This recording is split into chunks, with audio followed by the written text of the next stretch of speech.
Key point 1. How science helps us decide right from wrong. Welcome to our exploration of one of the most intriguing intersections in human thought, the nexus of science and morality. Usually, we leave the big questions about right and wrong to philosophers or religious leaders. But what if science, which we rely on for facts and real-world proof, can help us understand morality better? It might sound new, but as we go through this journey, you'll see that science and our sense of right and wrong are more connected than you might think. People often have different views on what's moral. Some think that moral truths come from a higher power, and that without this, ideas of good and bad don't really mean anything. Others believe that our culture and human history shape our morals. They think that what we call moral is just our basic instincts and what's acceptable in society. It brings us to a big question. Can science, known for solving physical world mysteries, give us insight into our moral values? Many people think that science doesn't have anything to say about morality. But if we look closer, we find that our values intersect with our understanding of the world and human minds. Using science to decide what's good and bad enriches moral clarity. Imagine a world where our moral choices rely on scientific understanding, not just personal views or what's popular in our culture. It isn't about turning our rich human experiences into data. It's about making better moral choices by understanding more about humans and the world. Throughout this summary, consider how mixing scientific knowledge with moral thinking can create a fairer and kinder world.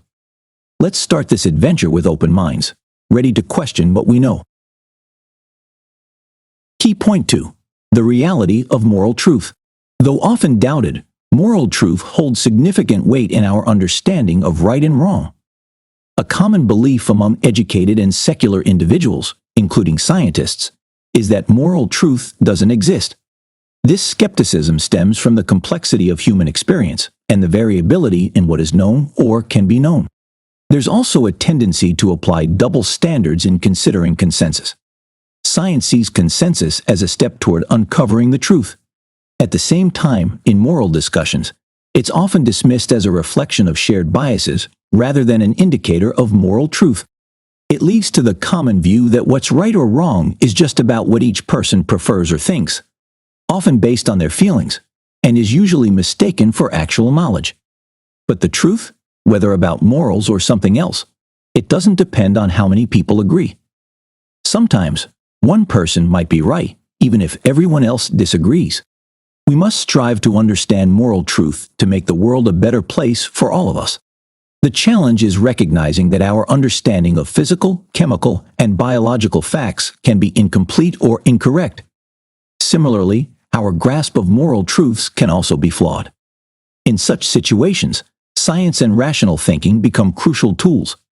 They help us navigate our ignorance or misconceptions about the natural world or moral judgments.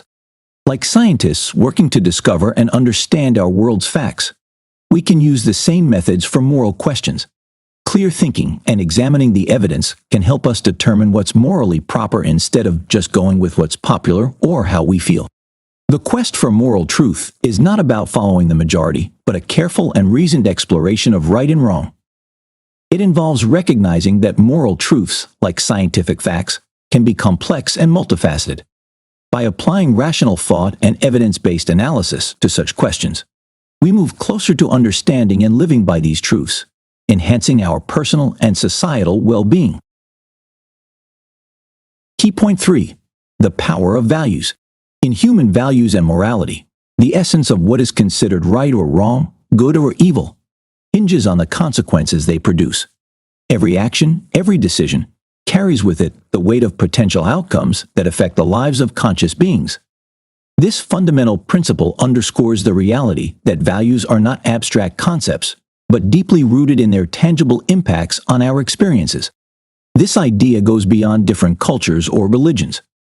For example, Christians might act in certain ways to please God or avoid punishment. It shows that in religion, too, results matter a lot. The dichotomy between religious and secular morality often emerges in discussions of well-being.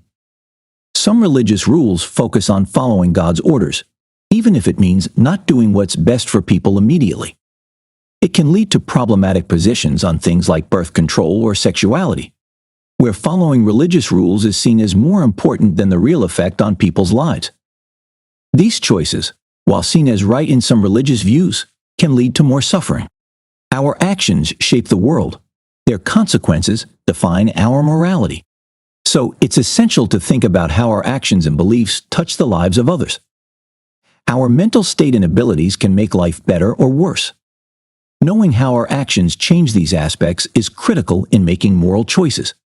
Whether our motivation is religious or not, we should always ask whether our actions help or harm others. This way of looking at morality gives us a solid method to judge our actions. It encourages us to dig deeper than just what moral rules say and think about the bigger impact of our actions. By doing this, we align our actions with a greater sense of good and help make the world kinder. Key point 4. The illusion of moral judgments. In our journey to understand morality, we often find that our feelings, not just logical thinking, guide us. This understanding shifts the landscape of how we perceive right and wrong.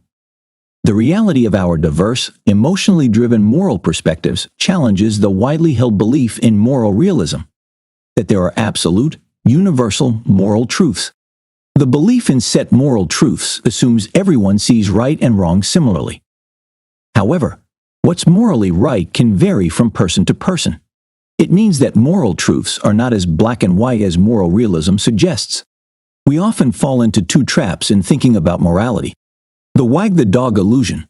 This means thinking that our logical reasoning leads to our moral decisions when, in reality, our emotions drive these choices. The wag the other dog's tail illusion. This case believes that if we prove someone else's argument wrong, it will change their moral view. It is like thinking that moving a dog's tail by hand will make the dog happy. An intriguing aspect of our moral decision-making is our reluctance to alter our judgments even when we struggle to find logical reasons to support them. Despite evidence to the contrary, this stubborn adherence to our initial moral intuitions reveals the deep emotional roots of our beliefs. Emotions guide our morals. Understanding this can lead to more open-minded discussions. To truly understand morality, we need to recognize the emotional side of our decisions and try to think more clearly and fairly. We should be open to new evidence and the idea that we might be wrong. Our moral views might not always be right, but realizing this can help us have more meaningful talks and find better answers. By accepting the role of emotions and biases in shaping our morals, we can approach morality with more understanding and compassion. Despite our perennial bad behavior, our moral progress seems to me unmistakable. Sam Harris. Key point 5. How beliefs and knowledge differ. When we explore the concepts of beliefs and knowledge, it's clear that they are closely linked. At first glance, these notions might appear as separate entities. For instance, most people know and believe that George Washington was the first president of the United States. This overlap between belief and knowledge highlights a fundamental truth. Our certainty in what we know often shapes our beliefs. The distinction arises in conversation primarily to emphasize the degree of certainty. We talk about knowledge when we're sure and believe when we're less confident.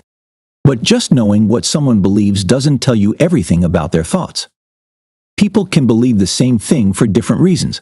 Beliefs aren't just about logic. We might believe something because it makes us feel good, not because it's rational. Sometimes our desire to be a part of a group, our biases, or even fooling ourselves can lead us away from thinking clearly. It's hard for people to change their beliefs, especially if they connect with their values. Similarly, the internet has changed how we think about beliefs. It's opened up a world of different views, but it's also a place where false ideas can spread. It means that while knowledge is more accessible today, it's also easier for misinformation to spread. Use critical thinking to sort through what you believe and know. Our thinking often follows patterns that can lead to mistakes. These patterns or biases are part of how our minds work. By knowing about these tendencies, we can try to understand the world better. It's about seeing past our biases and getting closer to the truth. The connection between belief and knowledge is a complex but crucial aspect of human cognition. Understanding this dynamic is essential for moving through the vast amount of information and ideology that shapes our world. We should think critically and be willing to change our beliefs if new facts or logical arguments show us a different perspective. Key point 6. Morality beyond religion. Religion has always been a key part of our moral decision-making. For example, consider the Catholic Church's view on abortion. But recent studies show something interesting. Religion doesn't always guide our choices when we face moral decisions and must balance good and bad. It challenges the long-held view of religion as the sole compass of morality. An intriguing pattern emerges when examining societal health indicators such as crime rates, life expectancy, and economic equality. Less religious countries often do better in these areas than very religious ones. It makes us question if being religious makes society better. It suggests that a decline in religious beliefs does not necessarily lead to societal decay, debunking the myth that religion is indispensable for maintaining societal health. As countries become more prosperous, stable, and democratic, they often become less religious. A good example is the United States. Here, these practices are often more about tradition than solid belief. Many people see religious rituals like the Catholic Mass as part of their culture, not so much as a deep belief. Religion is becoming something we get from our families or culture, not just a set of rules for life. Remember that having high moral values doesn't mean being deeply religious. This change indicates that religion's role in shaping moral values is more complex and multifaceted than previously thought. It makes us think differently about what guides us to know right from wrong, and creates a chance to talk about what really leads to our moral decisions in a constantly changing world. Did you know? According to 2022 Gallup data, 75% of Americans report that religion plays a very 46%, or somewhat 26%, important role in their lives. Key point 7. Reason versus faith. When discussing religion and reason, it's important to realize these concepts are very different. Many religious ideas seem less likely to be accurate as science moves forward. Take the concept of an immortal soul, independent of the brain yet capable of thought, emotion, and memory. Brain damage can affect thinking and feeling, making it hard to believe the soul is separate. The specific character of the mind's dependency on the brain also suggests that there cannot be a unified self at work in each of us. With its myriad components and functions, the human mind does not lend itself to the idea of a singular controlling entity.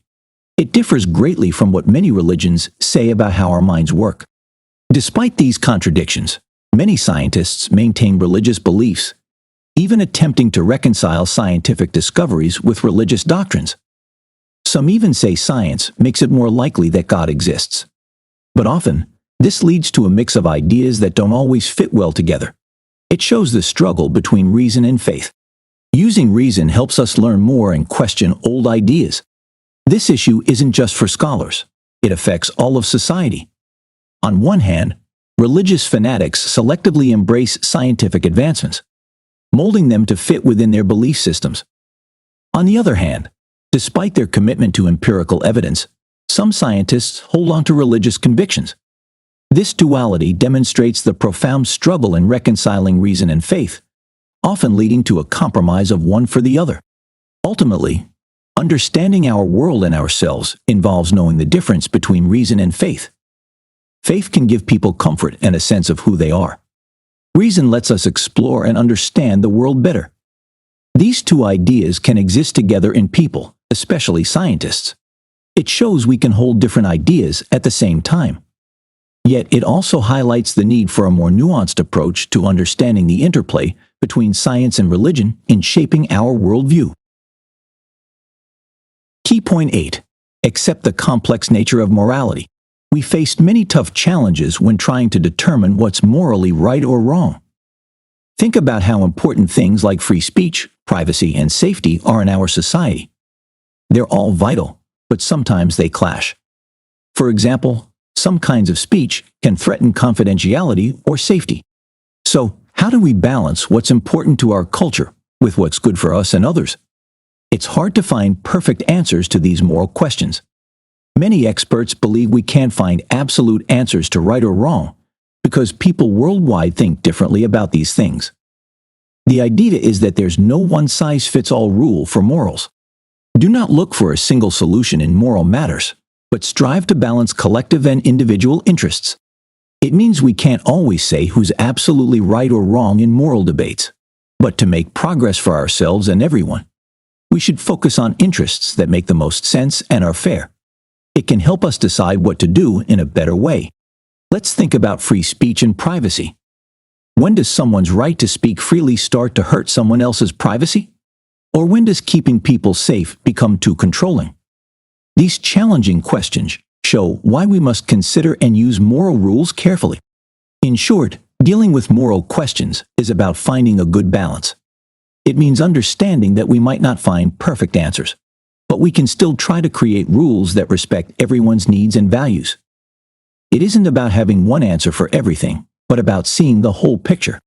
Clearly, one of the great tasks of civilization is to create cultural mechanisms that protect us from the moment-to-moment failures of our ethical intuitions. Sam Harris. Conclusion. As science grows, we learn it can help us with big moral questions. Science got little say in these discussions in the past, and religious ideas were more influential. It often made us pay more attention to smaller moral issues and ignore big problems like nuclear dangers, climate change, and inequality. However, the concept of a moral landscape shaped by science is more than just theoretical. It demands that our beliefs about reality be grounded in what we genuinely think is true. Our happiness is closely linked to what's happening in our brains and the world. When we get this, we see that some ways of living and governing are better for people than others. Now we can see there's a lot to learn about morality and values. Understanding everything might take a while, but it's crucial to keep discovering and using this knowledge to improve society. We should aim for a way of living where we all care about how our choices affect everyone's well-being. This goal might be challenging to reach now, but working toward a world where everyone thinks about making life better and fairer for everyone is essential. Ultimately, bringing scientific thinking into our ideas about right and wrong gives us a better way to handle moral challenges. It encourages us to mix our personal beliefs with thinking about what's best for everyone, ensuring we help build a better and more caring world. Try this. Regularly pause to think about how your actions impact those around you. Avoid making decisions impulsively. Consider the broader effects. Strive to understand different perspectives and their impact on collective well-being.